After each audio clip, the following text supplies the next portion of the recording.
Good morning po. Tayo po'y mag-aral ng salita ng Diyos, John chapter 3 verses 7 and 8. Huwag kang magtaka sa sinabi ko sa iyo, kayong lahat ay kailangang ipanganak na muli. Umiihip ang hangin kung saan ito nais at naririnig mo ang gugong nito. Ngunit hindi mo alam kung saan ito nanggagaling at kung saan pupunta. Ganoon din ang bawat ipinanganak ayon sa Espiritu. The born again experience. So sa ating pag-aaral this week, ipinapaliwanag ko po sa inyo yung ilang mga pangungusap sa Biblia na kadalasan po ay di natin lubusang naunawaan. And today, pag-usapan po natin kung ano ba yung pagiging born again. So dito po sinasabi ng Panginoong Hesus mismo na ito ay isang spiritual experience. Ulitin ko po spiritual experience. Hindi po ito emotional experience. Ano po? Ito po hindi nakikita ng mata pero nagaganap sa buhay ng isang tao. Isang himala na tanging Diyos lamang ang makagagawa. Ano po? At ito'y pinapatunayan ng pagbabago ng buhay ng isang tao. Katulad ng hangin, hindi mo siya nakikita, pero makikita mo yung epekto niya sa mga nangyayari sa iyong paligid. Ganon din po yung pagiging born again. Ano po? Hindi siya relihiyon. Huwag kayong mag-aakala na kapag kayo pinanganak sa isang pamilya na born again na kayo. Kapag kayo nagsisimba sa Christian church, born again na kayo. Hindi po ganun ang pagiging born again. At hindi siya emotional experience. Ano po, yung iba, akala nila, naka-attend sila ng retreat, ng camp, na born again na sila. Hindi po ganoon. Hindi rin po yan church membership. Kahit ikaw ay napabilang sa isang membership ng church, kung hindi mo naranasan yung born again experience, hindi mo ito mauunawaan. Hindi rin ito reformation, ang pipilitin mong magbago sa sarili mong kalakasan. Ang tawag ng Biblia sa born again experience ay regeneration. Ibig sabihin, isisilang kang muli. Hindi mo pipilitin na ikaw ay magbago. At hindi rin ito water baptism. Yung iba, akala nila pag sila na water baptized na, dun sila na born again. Simbolo lamang po yung water baptism sa ginawa po ng Espiritu inwardly sa buhay ng isang tao.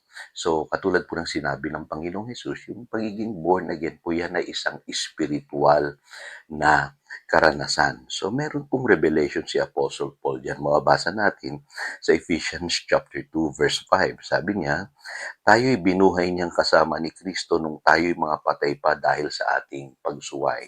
So, hindi po resurrection ang tinutukoy po dito ni Apostle Paul. Ang tinutukoy po niya dito ay yung born again experience. Kasi sabi niya rito, tayo'y dating mga patay sa ating mga pagsuway. So, pinalinaw pa po yan ng Ephesians chapter 2, verses 1 to 3.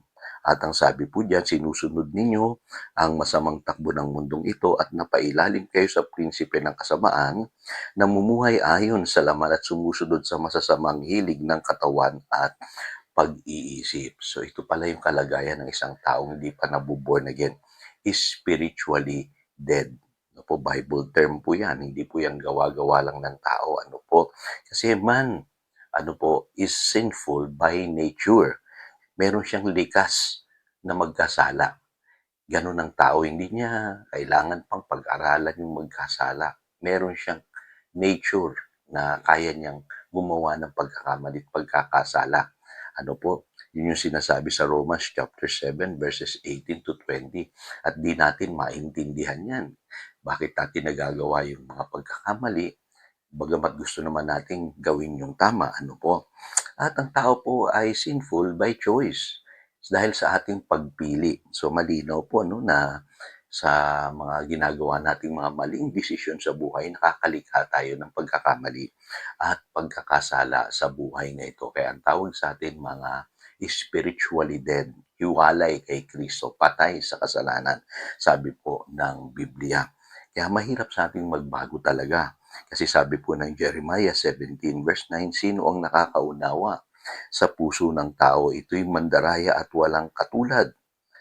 Wala ng lunas ang kabulukan. So yung palang kalagayan ng isang taong hiwalay kay Kristo. At ang sabi ng Jeremiah 13 verse 23, kaya bang baguhin ng Etiope ang kulay ng kanyang balat umaalis kaya ng isang leopardo ang kanyang mga batik? Kapag yan ay nangyari, matututo rin kayong gumawa ng matuwid, kayo na walang ginagawa kundi pawang kasamaan. So change is impossible.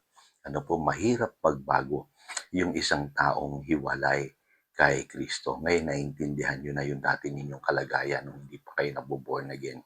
Ba't hindi kayo nagbabago noon? Kasi mahirap po talaga kung wala po ang biyaya ng Diyos. At mauunawaan nyo rin bakit ganyan ang nangyayari sa buhay ng ibang tao. Bakit saksakan ng sama ang mga tao sa panahon natin ngayon. Ang tanging solusyon lang po kasi ay ang tao ay ma-born again sa pamamagitan ng kagandahang loob ng Diyos. Yun po ang only solution para magbago ang isang tao. Only through new birth, man can be changed. Kaya maintindihan nyo na yung sinasabi sa Ephesians chapter 2 verses 8 and 9. Sapagkat dahil sa kagandahang loob ng Diyos, kayo ay naligtas sa pamamagitan ng pananampalataya. Kasi po, ginawa ng Diyos yung kaligtasan para po tulungan ang tao. Ano po, kaya pansinin nyo, by grace through faith. Kasi hindi natin kayang iligtas ang sarili natin. Tanging Diyos lamang ang makapagliligtas sa atin sa pamamagitan po ng Panginoong Yesus. At hindi yan sa pamamagitan ng good works. Kasi pagka kaya natin, magmamalaki tayo sa Diyos. Ano po?